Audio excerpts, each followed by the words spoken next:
We will continue, if we may, with what we have talking about last Sunday. Some of you probably were not here, so may I briefly restate what we were talking about.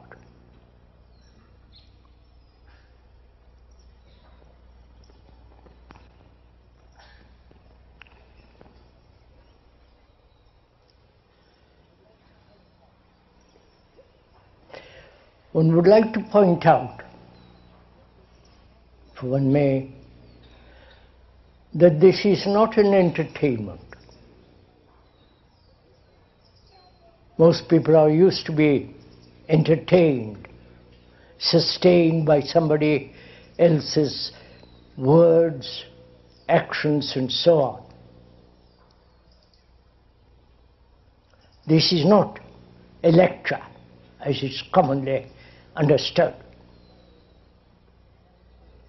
Nor are we trying to direct or tell you what to do. This is not a propaganda. But we are thinking together, which is a rather difficult problem, because each one wants to think in his own particular way, in his own point of view, and so on. But here, during these last 4 talks, we were saying how important it is that we should think together. The capacity to think not about something, but that comes a little later, but to think, which is to observe what is actually going on outside in the world, and also to be aware of all the difficulties, psychological travail that one has, and to discover for oneself the relationship between the so-called individual and his activity psychologically and the world. We were saying also this outward society which has become so dangerous, so insecure, is the result of our own daily activities. Perhaps the past generations have added to it, but we are responsible actually for all that is taking place in the world.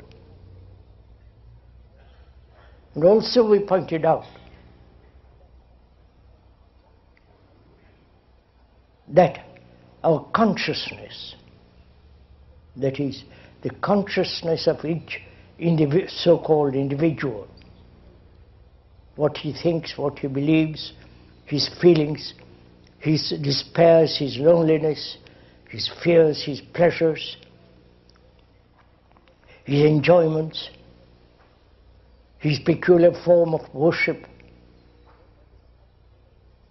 and so on. Those are the content of our consciousness. And that this consciousness is common, if one may use that word common, to all mankind. Wherever you go, in this marvelous earth which you are slowly destroying, wherever one goes, even if you go as a tourist, there is this problem for all human beings.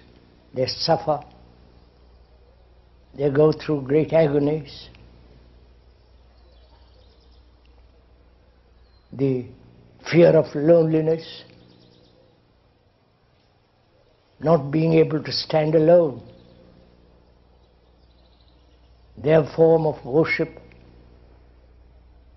their beliefs, their gods and so on, just like in the West. So, as we pointed out, when you go into this question very deeply,